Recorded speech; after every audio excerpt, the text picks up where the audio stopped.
Good evening, visitors. Welcome to the Australian War Memorial's last post ceremony. My name is Craig Burrell, and joining us today from the Royal Australian Air Force is Flying Officer Catherine Gellini. We are honoured to acknowledge Eileen D. Mulhall, CEO of Wujal Wujal Aboriginal Shire Council, and the accompanying delegation. We welcome the veterans who have served, those that are still serving, and the families that support them.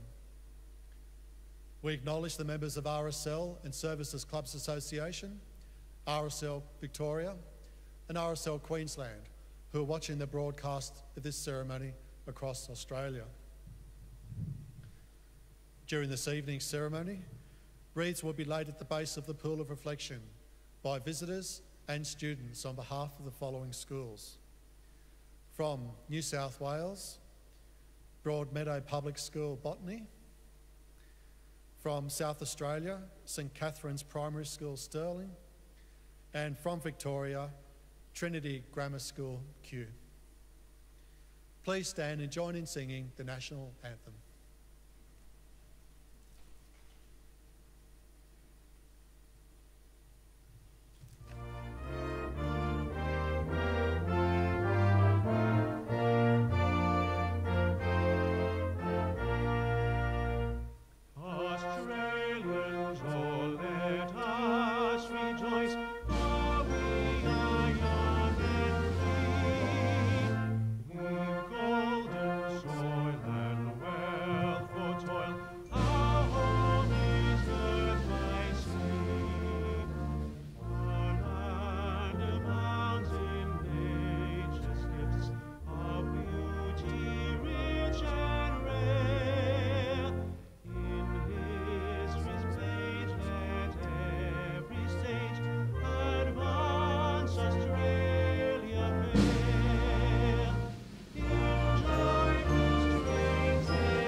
Children, please sit.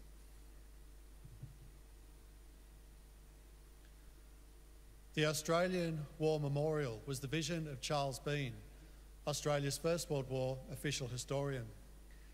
Bean landed with the Australian troops on Gallipoli and stayed with them at the front through to the end of the war. The idea of this national memorial and museum came to him at Pozières, France, in the depths of the bloody fighting of 1916. Bean's idea was that this would be a place where families and friends could mourn their loved ones buried in faraway places. It would also be a place that could help all Australians understand what these men and women had endured and what they had done for us.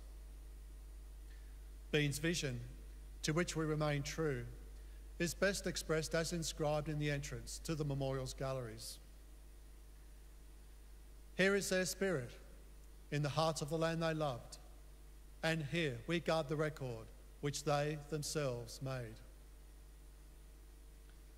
Tonight, we will read the story behind just one of those on the Roll of Honour, which lists the names of more than 102,000 men and women who have given their lives for us in war and operations for more than a century. But first, we present a lament, Flowers of the Forest. Wreaths or floral tributes will now be laid at the base of the Pool of Reflection.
Today we remember and pay tribute to Private Joseph Thomas Edwards.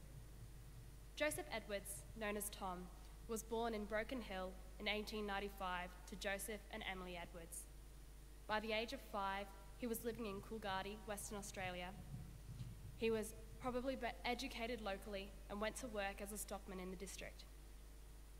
Edwards enlisted in the Australian Imperial Force in February 1915 and was posted to the 11th Battalion with a number of other men from the Coolgardie district. He underwent a period of training in Australia, which was continued when he arrived in Egypt. From there, he was sent to the Gallipoli Peninsula, where he arrived on the 16th of May 1915, just 3 months and 1 day after he had enlisted.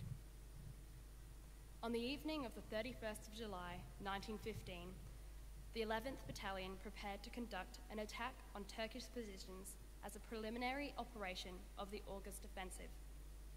In the early hours of the 1st of August, the signal to launch the attack came as 3 mines were blown up under Turkish positions. The mines did little to deter Turkish rifles and machine gunners, however, and the Australians came under heavy fire almost as soon as they left their trench. Edwards was paired up with Private Jack Davies for the attack. Jack, also from Coolgardie, later wrote to his mother to tell her what had happened. When we got the order to charge out of our trench, we climbed together and rushed the Turks' trench, but my poor little mate hadn't gone many yards with me when I missed him. It was a hot place just there in that time. I can tell you, the bullets spitting all around and shrapnel bursting thickly, and, of course, I hadn't the time to look for him just then, but I recognized him soon after. His end must have been very sudden, as the bullet passed through a vital spot. Private Jack Davies buried his mate the following day, alongside others killed in the same action. He wrote to Edward's parents to say, "I felt the loss of poor old Tom, and coming as he did from the same little town as myself, made the feeling a very sad one. However, I am proud to think that he came from Coolgardie, for a braver man than he never faced such a deadly fire as that was. It was a fine thing to know that your son Tom died a hero." Tom Edwards is buried in Shell Green Cemetery on Gallipoli. He was 19 years old. His name is listed on the Roll of Honour on my right, among almost 62,000 Australians who died while serving in the First World War. A photograph of his headstone is displayed beside the pool of reflection. This is but one of many stories of service and sacrifice told here at the Australian War Memorial. We now remember Private Joseph Thomas Edwards, who gave his life for us, for our freedoms, and in hope of a better world.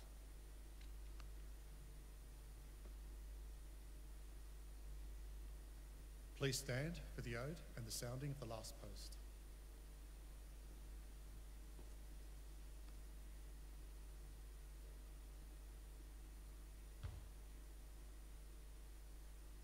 They shall grow not old, as we who are left grow old. Age shall not weary them, as the years condemn. In the morning, and the going down of the sun, we will remember them.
lest we forget. Lest we forget.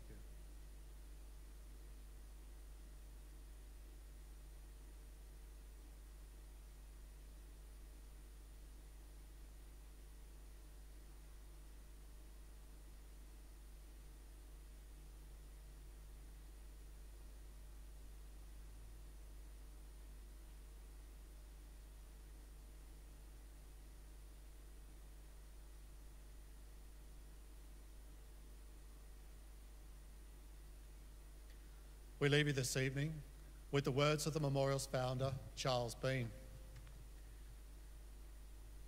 Many a man lying out there at Poziere or in the low scrub at Gallipoli, with his poor, tired senses barely working through the fever of his brain, has thought in his last moments, well, it's over.